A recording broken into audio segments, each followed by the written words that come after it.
Like I mentioned in the previous video, right now we're in this between time between Fusion and Fusion. It just finished the one from January and it hasn't started yet the one from February.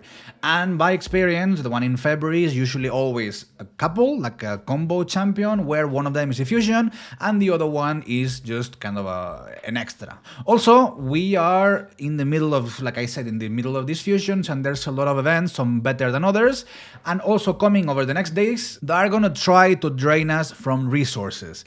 Let's have a look at them. Hi, Senda here and welcome to another raid video. In this case, we have a couple of events. Some of them are pretty interesting, some of them are finishing quite soon. And also we have this ×2 in Souls, which is like the good version of the event, also in Mortal and Immortal Soulstones, together with a couple of very interesting events here. The Tea Party Titan event, that we're gonna go over it, because some of the rewards are really interesting. And also the Deck of Fate, which is this new event that they put today. It's going to last for a couple of days, and basically we need to upgrade champions or summon souls. That is a good moment to open souls, and also an excuse for Plarium for us to level up champions, so we have less resources for the coming fusion in February. That said, there's a couple of information. Let's start first with the first event, the Tea Party Titan event, which, like I said, is a very good one. It's very good for a couple of reasons, not only because the final reward is 5 stars of the January Fusion champion.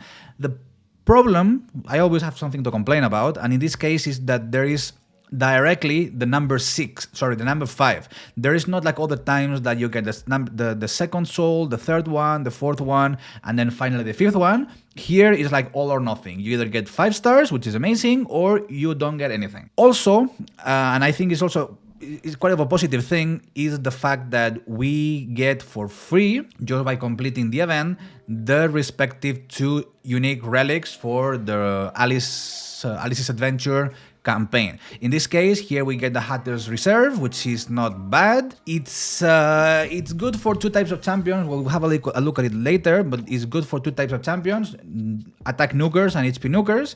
Then the next step, the next milestone on the 600 is the Avatar, which is just cosmetics. And this is one of the also very important things is the Cat's Gaze, which is the legendary relic for them. It's a very powerful relic. It's a shame that it's only one, but because we're going to need a lot of these. But basically, it's kind of a 6-star Crush and Rend blessing that we can change or put in different champions. And of course, if you manage to complete the whole event, is the 5 stars.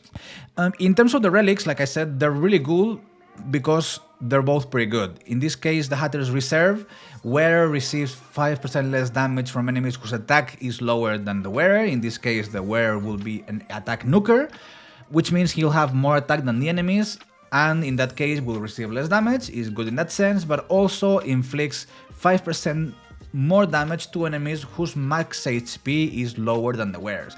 This obviously doesn't work against bosses, but it's a pretty good one for HP nukers in arena, because you'll probably have a lot more HP than the enemies. It's good, but it's not as versatile as other relics. And then the Cat's Gates, this, like I said, is a really powerful one. You can see crit damage plus 40% when we max it out, plus 18 and 6 star. So it's going to take a while to max that, but plus 40% crit damage is really juicy. And also, wearer ignores 10% of the target's defense when attacking enemies with a higher max HP. This is pretty similar to a 6-star Crushing Rend, which actually I have one champion with it and I can show you. Is this Yannicka. Poor thing, I don't use her for anything, but you can see here Crushing Rend, 6 stars. Every hit will ignore a percentage of the target's defense and will ignore 1% defense for every 10 levels. So it's a very good one and is able to do a lot of damage. And imagine that on top of the mastery for ignoring defense, plus the Cat's Gaze relics, we can be increasing the amount of defense we ignore up to a maximum of 100%. After that, there's no point, we don't ignore anymore, but it all helps and it all adds up. And in the other hand, we have another event, which is this Lunar Deck of Fate, which basically we have to upgrade champions, which is it's still a resource. It means we have to use either chickens or go into the campaign and level up champions and then use them as chickens to level up other champions, or summon souls from Soulstones. In this case, my progress, as you can see, this progress is being just from hoarding resources from pretty much the last ×2 souls event, but is by far not enough. I mean, you're gonna need to do both things. In this case, we can try to go and get a lot of different items from here, which some of them are more interesting than others. For example, I was quite lucky in terms that I got this primal shard here, a legendary book, and a couple of resources and materials to craft relics. In this case, I was very unlucky, didn't get shit. I only got a couple of rare ones and not even the good ones, very repeated ones. But like I said, it's kind of a resource drainer because we know there's a fusion coming. Also, I have this info here straight away from the content creator private Discord chat, and it's the events for the 2 next coming days, for Tuesday and for Wednesday. Tomorrow, Tuesday, we're gonna have a ×15 chance to summon the champions of your choice, blah blah blah. I said it a couple of times, I'm not a big fan of this ×15. There's no increased chance, there's no ×2. The percentage to get a champion from a shard is the same, 0.5 for void shards and ancient shards, and a 6% for the sacred shards. And these are the champions. Obviously, there's Gnut here, there's Staltus, Dragonbane, Valkyrie, Michinaki, Vaultkeeper, Wixwell, Necreth, and Tormin. Being the highlight, probably here Gnut and Michinaki are probably the top 2 more interesting ones.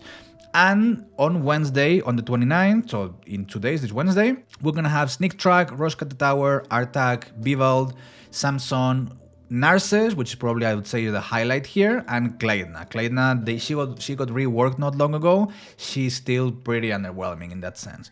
Other than that, I don't see any point for to recommend people to open shards for these events unless you are like really close to the PT, and also you know in your next, I don't know, 10, 20 shards, you're gonna get a legendary there.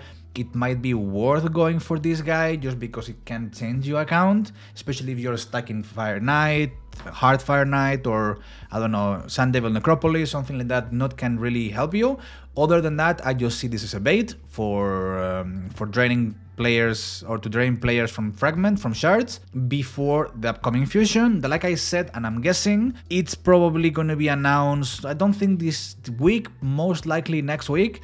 Us content creators will probably get to play or to see the fusion or to prepare the videos over the weekend. So I would say, I don't know, this weekend we'll play with it, or we'll know something about it, and then Tuesday, Wednesday, something like that next week, we'll have probably more information that we can make public about the February's fusion. In the meantime, this is all the information we got. I hope it helped to know and to be a bit more informed about the events in game and the events upcoming in the next couple of days. I'll leave you over the recommended video. That's all from my side. Any questions or anything, you can leave it down there in the comments, and we'll see you in the next video.